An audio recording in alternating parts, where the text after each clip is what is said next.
just talk about it so we can move on. You said in the call. Let me just tell you one other thing. When I spoke, I knew I was probably being taped. I didn't ask, but I knew I was probably being taped. You know, they illegally taped me because they taped me in Florida. It's a two-party state. You know that, right? So they illegally taped the call. But forget about that for a second.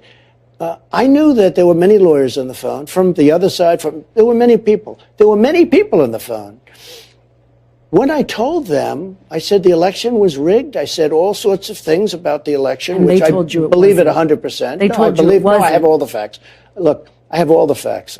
In one way, I looked for a trial because it was so dishonest, okay, so rigged, and such a dangerous thing for our country. We have to have borders, and we have to have fair elections. We have neither. But I want to talk about the border. I want to talk about the border, but we have to when get I through spoke in front of Brad Raffensperger, who again last week said I didn't do anything wrong. Well, it sounded like you were asking for him to come up with 11,000 votes. No. And you know that. You're terrible when you say this. You're off to a bad start. Because what I said was very simple.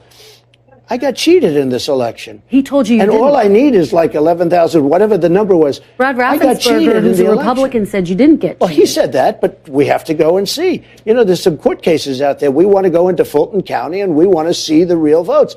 And it's so hard. He said they looked into it. The election had been certified 3 times. I don't want them. I want to look into it.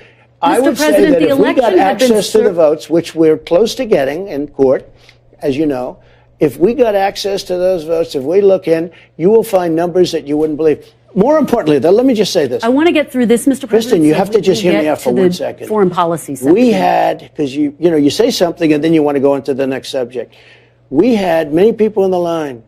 When I said, I spoke for an hour. I knew that many people were in the line. I knew that it was I happen to be a really smart person.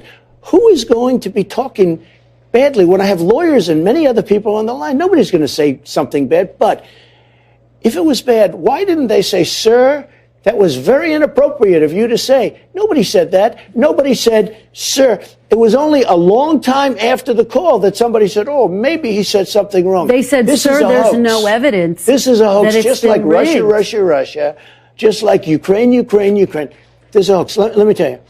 I spoke to them on the phone, and it was left, I think, something to the effect, okay, we'll get together tomorrow.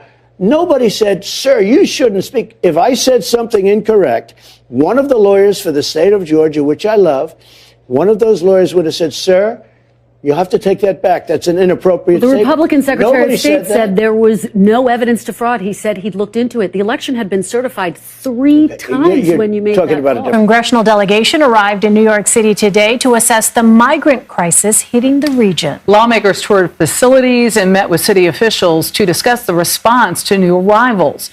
New York Democratic Congresswoman Alexandria Ocasio-Cortez says there are 3 takeaways from today.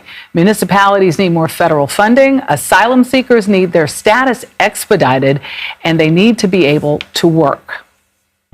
They are prevented from getting jobs, they are prevented from employment, and that is part of the strain on our public systems. The faster that folks can access the work that they're asking for legally, the better we can solve this problem. All right, joining us now is CBS News New York reporter Alice Gaynor. Alice, so we heard a bit of the shouting in the background there as Congresswoman Ocasio-Cortez was speaking. But tell us, first of all, a bit more about what brought lawmakers there today. What did they see exactly, and what were they trying to accomplish?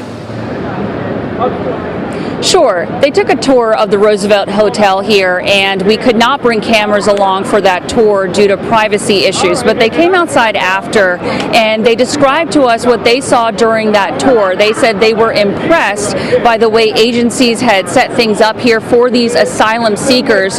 These were lawmakers not just from New York, but also from Texas, from Illinois, from California. They want this first-hand look. They want to be able to talk to these asylum seekers, talk to the agencies here so that they can learn how to better advocate for more federal solutions that are so desperately needed here right now. And speaking with New York Congressman Jamal Bowman after, he simply said that there needs to be more collaboration and better communication, something we've heard that has been severely lacking during this crisis. So as you mentioned, there were some protesters, what seemed to be protesters outside of that press conference this morning. What can you tell us about that? It was extremely loud. Some of those protesters actually remain outside of the hotel here. They were drowning out lawmakers. It was very difficult to hear when they were giving this news conference. Some of the things they were shouting included close the borders. You know, at all of these shelters, we've seen protesters, in particular on Staten Island, when we've covered some of the shelters that have opened over there as well.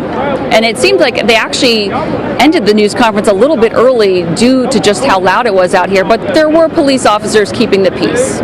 Alice, I wonder more broadly, how do lawmakers plan to work with the city to address these issues surrounding... Hi friends, it's Tisha Powell. You probably remember me from Fox News or when I went viral on Twitter. I'm here now giving you the news. So you just saw two segments. One with President Donald Trump. He was on Meet the Press, and that was a portion of the segment.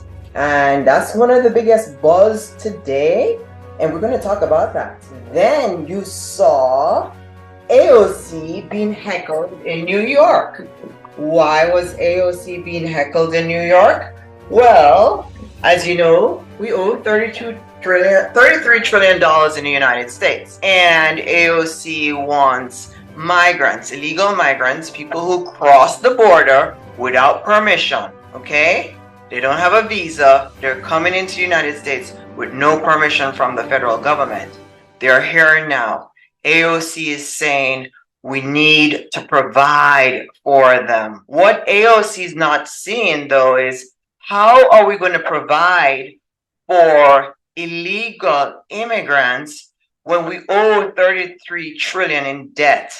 I do understand that when you have power, you get really high because it's higher than morphine. But what I'm really not seeing, what AOC is not seeing, how can we print more money? These are not American citizens. These are not they have not paid into the system. They have not worked one day into the system. Okay? Government money is not an entitlement, and it's not your retirement. It is a supplement, okay? So AOC, get with reality. You were heckled by your own people, okay? And she's saying that we don't have compassion. There are over 500,000 homeless people in the United States, AOC. They are mostly U.S. citizens. Why don't you help those first instead of the migrants? Do you think this has anything to do with voting power? AOC wants the migrants in so that she can have them and they can vote for her when they become citizens, versus the homeless in America. They're done with them. So do not tell people, AOC, that they do not have a heart for migrants when we owe $33 trillion and we have over 500,000 homeless people in the United States. Until we can help the homeless people in the United States, we can't help any migrants. So somebody's got to close the borders and fix what's going on in America first. We can't just tell people, keep coming, because we're going broke. You know, can a dying man or can a drowning man save another? AOC, come on. We're in debt. We're not in a surplus, and printing more money will not get us out. So that's socialism for you. Everybody's equal, and we'll just continue to print money. As for that segment with President Donald Trump and on the Meet the Press, the journalist was a little hostile. Big government versus small government. Mainstream media favors big government, and Mr. Trump is small government. So Mr. Trump stood up for himself, and the journalist kept pushing back. I thought it was a little too aggressive on the journalist side. Like she was just pushing for answers, and Mr. Trump pushed back. So it became a hostile brawl. I don't think many people are looking for that, but that's what happened. Friends, I'm Tisha Powell. You've seen my face on Fox News. I'm here now doing the commentation here on these channels.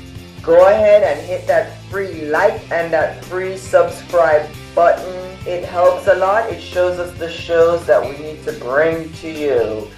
And we are going out now shortly. We'll be back. We have 3 more shows. We're going to 6 shows, hopefully per day. We don't know what time we're releasing them, but we do need for you to subscribe and like. That way when the shows come out, you're getting one.